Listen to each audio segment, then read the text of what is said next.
Hey guys, this is the third video in our How to Lift series. Today we're going to be going over the dumbbell and kettlebell deadlift. Sorry for the shakiness right now. I'm finishing up my cardio in the morning. It's about 5:30 right now on Friday, and I'm just finishing up my 30 minutes of cardio in the morning. And so the reason I started the video just at the end of my cardio is because I wanted to show you that taking action steps, no matter how big or how small, every single day toward your goal, that one session of cardio is not going to make or break me. However, the repetitive action of doing it every single day, making it a habit, making it something that I do, an action step, literally, toward my goal of getting ready for my bodybuilding competition, it really adds up. And it's those small things. It's not the big changes that really change your life. It's the small changes that add up over time. Like reading an article here or there about exercise and nutrition, watching a video here or there, no matter how long or how small. It doesn't have to be an hour and a half seminar on how to lift. Like my videos, I try to keep them under 5 minutes. Most of them go to about maybe 8 minutes, but I try to keep them fairly short because I don't want it to be a huge lecture. I don't want to lose your attention that much. But what we're gonna do is I'm gonna talk about the exercise and why I like it, and then I'll have a voiceover of me actually doing some of the exercises. And one of the reasons I really like the dumbbell or kettlebell deadlift over a barbell is because a lot of people aren't strong enough or able to get into the correct position to do a proper barbell deadlift, especially if they can't do 135 or a 45 on each side. They can't have that bar high enough on their shins to where if they have a smaller plate or they're just using the bar, they have to bend over a lot more, and it puts them out of position. And so with a dumbbell or kettlebell, you can force yourself into the right position by just placing a dumbbell or a kettlebell into the correct position or into the right height. It's a little easier with a dumbbell because with the dumbbell, as I'll show you right here, is you can set it upright so it's actually higher off of the ground compared to down here. Got it up here, and we're going to clasp it on each side, and then we'll lift. And I'll show you how we'll be lifting later on. Another reason that I really like it is because it emulates one of the fundamental movement patterns very heavily, and that's the hip hinge. And the hip hinge is extremely powerful or extremely important for producing power throughout your hips. That's your glutes, your hamstrings, even your quads to some extent. But what's great about that is it's used in all sports. So if you're an athlete of any kind, it's really important. Even golfers, if you look at Tiger Woods at the end of his swing, he's in perfect triple extension, which means his ankles, knees, and hips are all extended. And so that's the most powerful position that you can be in. If you look at Olympic lifters, they have a powerful triple extension. Jumping, powerful triple extension. Football players, when they're on the line and they're kind of crunched up and then they explode up, triple extension. It's very important to get that triple extension, and the hip hinge is a way to do that with a load, or the dumbbell kettlebell deadlift is a way to do that with a load and practice that hip hinge. Another really great reason I like it is because our arms, instead of being outside of our body and outside of our legs when we're deadlifting, they're on the inside. An important part of our hip hinge is to turn our knees outward. And the reason we're doing that is because when we turn our knees outwards, or our knees are inward like this, if we just turn them out like that, we activate our glutes.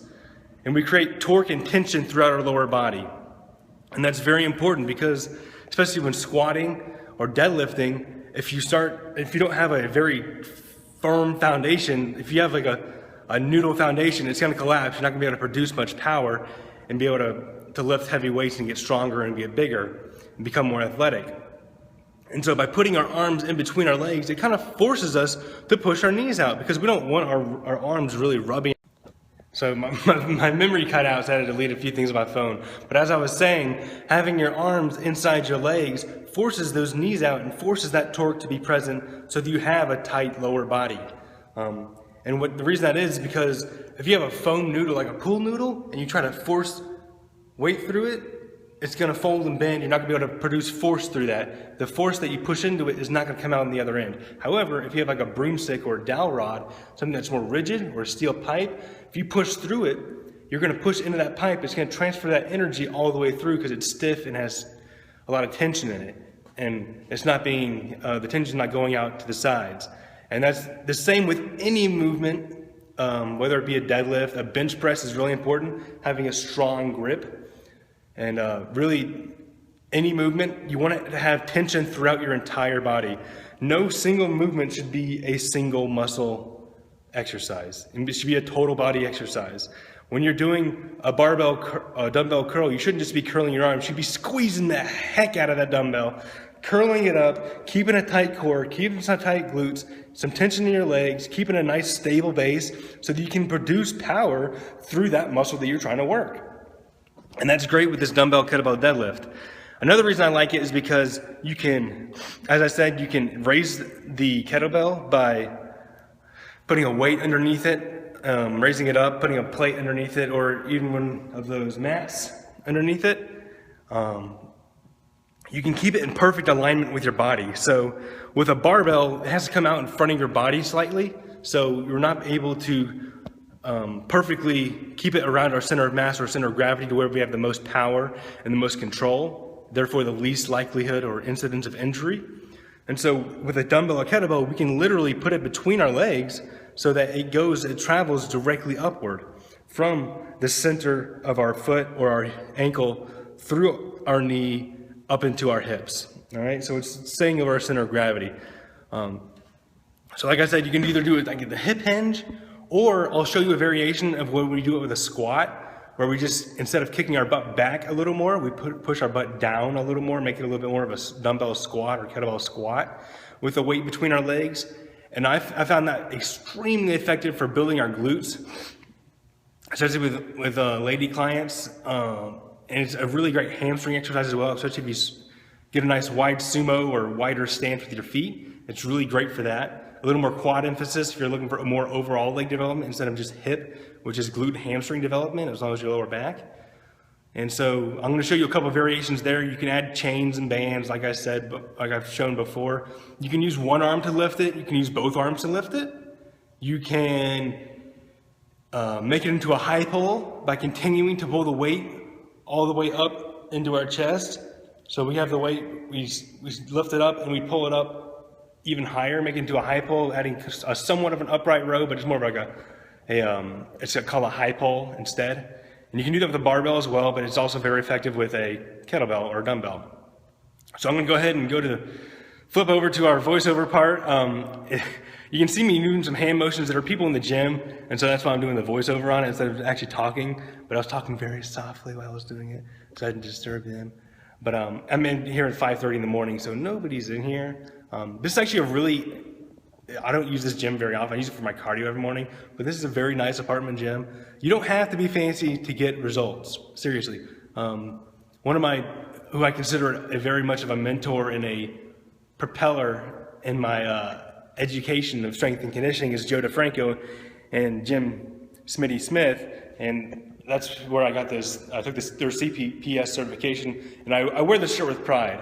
I will not put this shirt on unless I uphold their values, because I'm not going to put them down. They've worked years to build reputations that are known throughout and renowned throughout the strength and conditioning world, and I am very happy to continue that tradition and hope to continue that tradition to a very high regard. But what was I saying? I got a little tangent there. It happens a lot. I got some brain fog. But, oh crap. Oh well. Well, I'm going to show you guys the exercise, and hopefully you guys can benefit from it. Remember, you just got to take those action steps every day, a little bit of exercise here and there. No matter what it is, no matter what your goal, whether it's fitness related or not, take action steps towards your goal. Make yourself a little bit better every day. Do some research. Do something to make you closer to your goal, no matter how big, how small. Those small changes will add up over time, and those are what make the big changes over time. Not the big change all at once. You can't hang on to a big change. I promise you, it's going to get away from you if you make a huge change all at once. Small changes over time add up, and I'll talk to you guys later, and hope you enjoy my little voiceover that I'm going to be doing in a couple of seconds. All right, so you guys are going to be able to listen to my lovely voice again for another couple moments. And so what I'm going to be doing is I'm going to be setting up the dumbbell kettlebell deadlift that I was talking about. Notice I have my shoes off. What you want to do is try to get as close to the ground as you can, or have a flat surface. So when you have a heel, it pushes you forward and it changes your body mechanics. So I try to lift with no shoes. And what I'm showing here is where you want to do like a hip hinge, where you want to push our butt back to go down. Notice I have a neutral spinal position. My butt, back, and head are all in neutral alignment, pushing my butt back. And so I'm not necessarily squatting down. My butt's not going down, but my butt is going back. All right, and so it's like a hinge at the door just in my hips. It's creasing. I'm lowering in control, and I'm exploding up.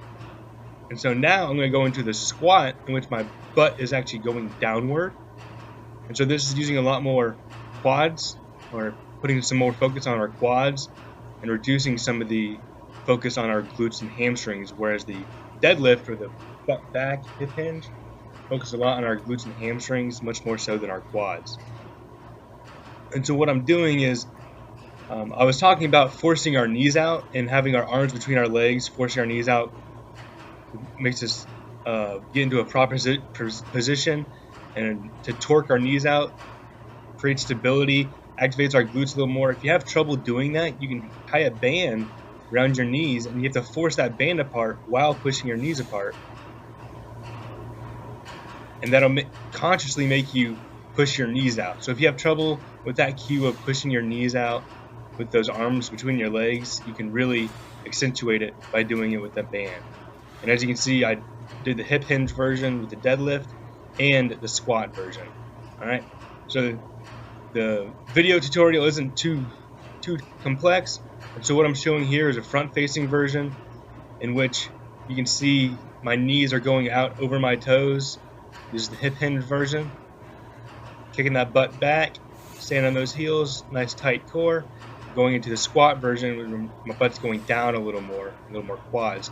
And again, my knees are going out over my toes. All right, so quick video, and that's all. Have a great day.